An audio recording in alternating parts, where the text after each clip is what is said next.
a couple things that we knew that the Giants are really going to struggle with this year was going to be coverage down the field and pass rush. And both of those things, unfortunately, showed themselves last night, especially when they played man coverage and they couldn't get to Ben. And the Steelers are running all these little rub routes and all these little pick plays, and they do it about as good as anybody else. And a couple of really good plays by their wide receivers down the field. They have one of the best offensive lines in football. Their running backs actually lower their shoulders and run into people and try to run over people.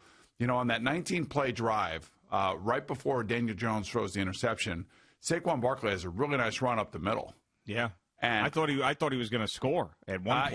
Yeah, it's hard to see. I have to look at it again, but I'm thinking, man, he has to lower his shoulder and he's got to run over the safety, or he's got to be that acrobatic, high-flying running back and jump over the safety.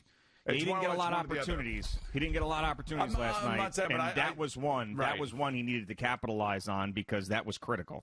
A lot of running backs, Zeke Elliott and those guys, they lower their shoulders right in that spot. You even saw Washington, the wide receiver for the Pittsburgh Steelers, do that when he caught the ball on a 2-yard line or 4-yard line or whatever it was and dove into the end zone, breaking through 2 tackles. Mm-hmm. I mean, he was not going to be denied from getting into the end zone. Saquon needs a lower shoulder, and he needs to get in the end zone. The next play, unfortunately for Daniel Jones, was just a horrific decision. And, looking at him and watching him, he is a real NFL quarterback. You could see it. I think everybody could see it. Everybody could see how he stands in that pocket, how he is accurate, how he's not afraid to throw the ball down the field. I like the fact that Jason Garrett used a no-huddle offense. I like the fact that Andrew Thomas, for the most part, in pass protection, really held up well at left tackle. And you could see, and I was texting you last night during the game, that it is a real pain in the ass playing against the Steelers' 34 defense. When they're lined up in that configuration and they are doing all of the machinations that they do to create a confusion along the offensive line in the backfield. Saquon missed a block on a blitz once. He went the wrong way. He went outside the tackle. He needed to go inside the tackle. Daniel Jones gets drilled. Saquon did not have a great game last night. He didn't. He dropped the ball early on in that game. Evan Ingram was dropping balls. He actually has an offensive pass interference call on a beautifully thrown ball by Daniel Jones. So those players have to be better. I mean, when you compare them to the Steeler players being asked to make plays in those situations, those players were making plays. Oh, sure. The Giant players were not making plays, and in a lot of ways weren't helping their quarterback. Yeah. But let's face it, the big question going into last night was what was the offense going to look like for me was what was the offense and Daniel Jones going to look like? Were they going to pick up where he left off last year? And I believe he did. He didn't fumble the ball. The interception by T.J. Watt is just a great play by an unbelievable football player. He read it, he sensed it, and he made a great play. That happens. That's not Daniel Jones's fault. He didn't misread a defense or any of that other stuff. That's just a player making a play, reading an offensive system, and just doing something that very few players in this league can do. So that's not on Daniel Jones. But the other one is, he needed to throw that ball away a lot quicker. But I like the aggressive play calling by Jason Garrett. I like the no-huddle offense by Jason Garrett. I think that they felt like they knew they couldn't run the ball, so they were going to have to throw the ball. And it was coming out quick. It was coming out accurate. And the nose of that ball was down. This kid can spin the football. This kid can throw it. And he is going to stand tall in the pocket. And he's athletic enough to run out of the pocket. He's just got to learn how to slide. He looked a little bit like Eli when he went tumbling down the one time. Sure. But I'm just telling you, G, it's a good beginning. I know that they lost, and they lost significantly. But it was I saw effort. I saw attention to detail. I saw good special teams. I saw Jabril Peppers, who may have trouble tackling in the open field, but he's a pretty damn good punt returner. He's got a little knack for that. And I like the fact that he was back there returning punts, and Joe Judge was not afraid to use his starting safety as a punt returner. So, all that kind of stuff is serious football. It's old school, kind of like in-your-face football, and I kind of liked it. So Daniel Jones does another thing that I love from a young quarterback. And, when Patrick Mahomes does this stuff, and I'm not comparing the two quarterbacks, just in this particular instance, when he does this stuff, we go all gaga over it. But Daniel Jones, a couple of times last night, with pressure in his face, is backpedaling and then hitting wide receivers on these crossing routes with a guy in his face while he's moving backwards and gets enough on the ball to be able to be accurate and complete a pass. Kind of like and Ben Roethlisberger did. Well, yeah, and Ben's been doing that for a long time, too. Yeah. But I'm just talking about a young guy who can move, and Ben really can't move all that much these days compared to when he was younger. But a young guy who can move, who's got zip on the ball, even with pressure in his face, knowing where his guys are going to be in those situations. Yes, it was a terrible interception, but it's because he waited too long. He didn't throw that ball, at that moment. He didn't misread it. Bud Dupree made a play. Right, exactly. And he waited too long. He needed to throw it away sooner. He didn't. He held on to it too long. That, to me, obviously, is something that has to be worked on. It was a miserable pick, but there's just – I know it's frustrating when it's another loss and it's a 10-point loss and you feel like, man, the Giants, just every time we talk about them, they lose. But last night, it really was different to me. It was. It was a different type of loss to me. It felt like one of those games that we have talked about where – you just feel like you need to see a competitive game with something to build upon with either the Jets or the Giants the last couple of years, and we haven't had those. We've had more embarrassment than not. This was one of those games, and I would be encouraged if I were waking up, and putting on my Giants jersey today. I see this season might not be as bad as the last couple, and maybe we do have something here. Well, I'm also going to tell you that they don't have Devin Bush, they don't have Bud Dupree, and they don't have T.J. Watt, and very few teams in this league have those three linebackers. And those three linebackers are assassins. They're killers, man. They are just relentless. They are quick. They are fast. And they play in a very unique system. And again, I can't even begin to tell you, because even when I played, they played this system. And this system is a lot faster than when I played it against it. And they do even more now than they did back then. And I remember going into games, trying to run the no-huddle offense, and all of our pass protections started out as 7-man pass protections. And the reason for that was so there was clarity amongst who was blocking who. And if they didn't bring a blitz, or they didn't bring somebody off the slot, or they didn't bring somebody out of the secondary, or they didn't drop the nose tackle off 10 yards deep in the middle and bring out the two linebackers, then the backs would get out into the pass routes, and we'd call it a speed 7-man blocking scheme, where like you make your decisions and you go, and then when they realize what you're doing, then the linebackers get smart. Then they turn their backs, they run, they're running back the coverage in 2 steps, and then they come and they try to confuse the backs in what they're trying to do and what their responsibilities are in your pass protection.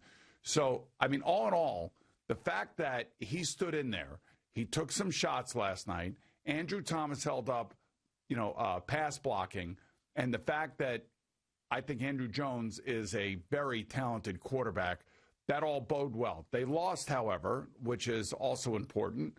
But I think that I really feel like this. If he doesn't throw the interception on that 19-play drive, maybe if Saquon Barkley lowers his shoulder and runs over a safety and gets in the end zone, they're lining up to kick a PAT on the 18th play. But to me, I give him an A for his performance last night, Daniel Jones.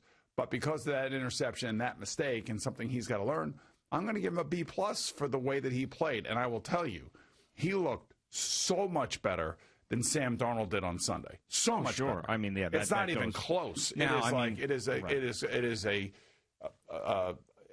difference of night and day between the way the two quarterbacks looked opening weekend. Yeah, I mean, I don't know if this is fair or not, but I did think about this. Sam Darnold against that Steelers defense in week 1 with all those guys flying around in his face and him going, with the ghost comment from last year. And I just feel like he would have had a miserable game in that spot. Just absolutely terrible. 2 picks for Daniel Jones.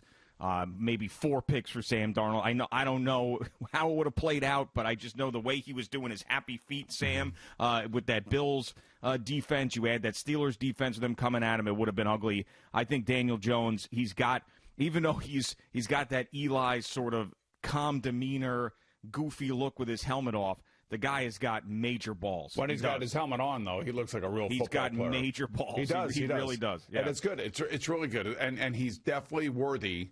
Again, I think, this game, much like last year, validated where Dave Gettleman picked him.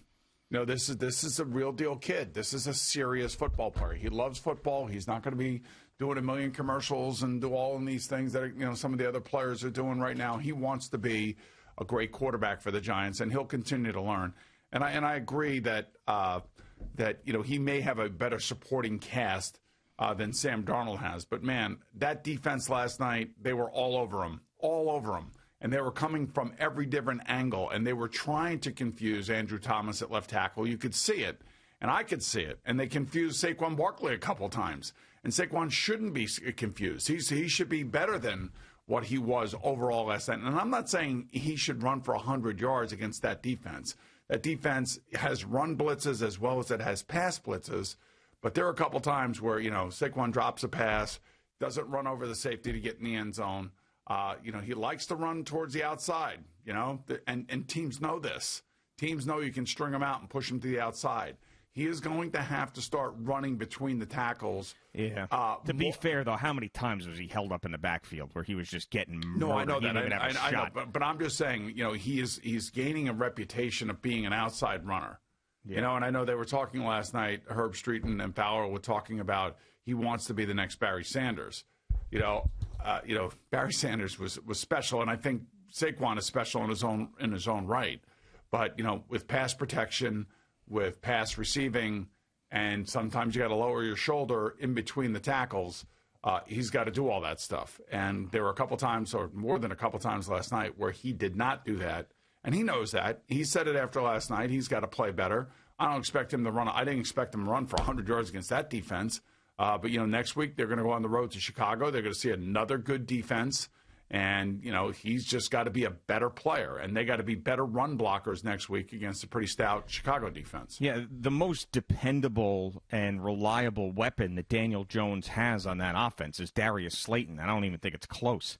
I mean, Evan Ingram's always hurt, and you can't count on him when he isn't. Saquon Barkley missed a lot of time last year. When he came back, he wasn't himself. Sterling Shepard's good. Sterling Shepard's fine. I mean, he's fine, but he's not as good of a player as Darius Slayton is right now. No, he and Daniel Jones got something special going on. They do. And Darius Slayton has made a name for himself. He's made some nice catches. He had 6 receptions yesterday. So did Sterling Shepard, by the way.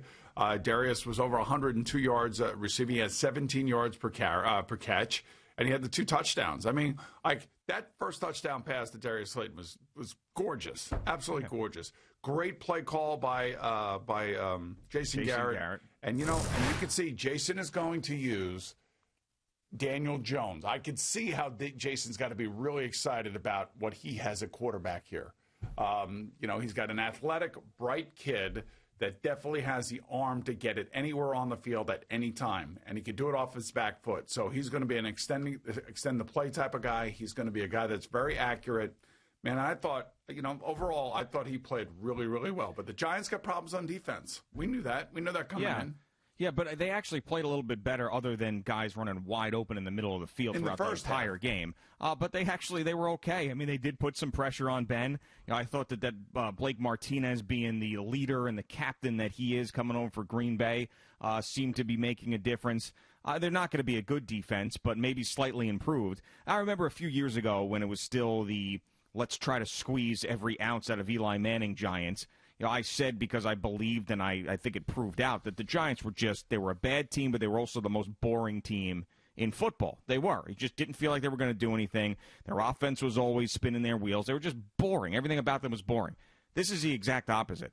I really believe that the Giants, with the defensive insufficiencies that they have and this offensive potential, could be one of the more exciting watches in football this year. Now, they might not win more than 5 or 6 games. We'll see. I did think that they had a better chance of surprise out of the 2 teams, the Jets and Giants. I thought that the Giants had a better chance to maybe surprise us a little bit, but I don't know how many games they'll win. But I could see a lot of 38-35 games, 41-38 games. I really could see a lot of that with the Giants this year. It'll be fun to watch. It's amazing. Both teams lost by 10 points. Both the Jets and the Giants lost by 10 points. But for some reason, the 10-point loss by the Jets looks so much uglier. I'll tell you why. Because they were down 21-0, and the Giants were up 10-7. And the Giants had an opportunity in the red zone to go up 17-16 and threw a pick. I mean, that's why. Right. The Jets were down 3 touchdowns before the game started. All right, so let me ask you this question. 2 things. So the Steelers muff a punt. The Giants get the ball inside the 5-yard line. Mm-hmm. and Daniel Jones drops back the pass. He throws the ball or he gets hit as he's throwing the ball. It's clearly a fumble, but it's called an incomplete pass on the field. Mm-hmm. And the ball is recovered by the Giants center, and he falls into the end zone. Yeah, it's a touchdown. That's a touchdown. Now, that was not reviewed by the Giants. It's like one of those weird reverse reviews that you ask for because your team got the fumble and it would have given you a touchdown. Right. Is that a miss by Joe Judge and his replay guys, whoever his replay guys are, whoever's talking to him, like that would be a ballsy, like Bill Belichick, I'm all over it. Somebody's in my ear telling me you got to replay that because, and that may be Ernie Adams, and maybe Joe Judge doesn't have Ernie Adams up in the box talking to him. Maybe he does. I don't know.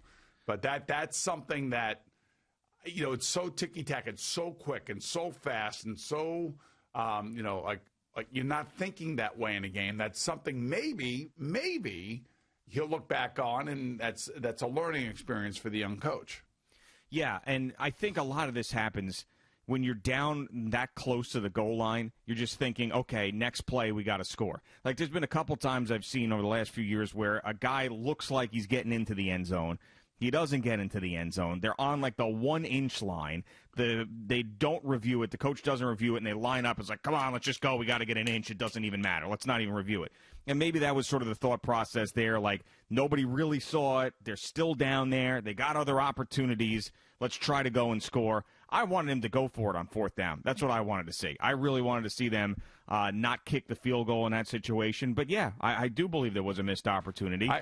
Because they would have been up 7-0 as opposed to 3-0. Right. I kind of think if I had to put myself in those shoes, I think he wanted to come away with points at that moment.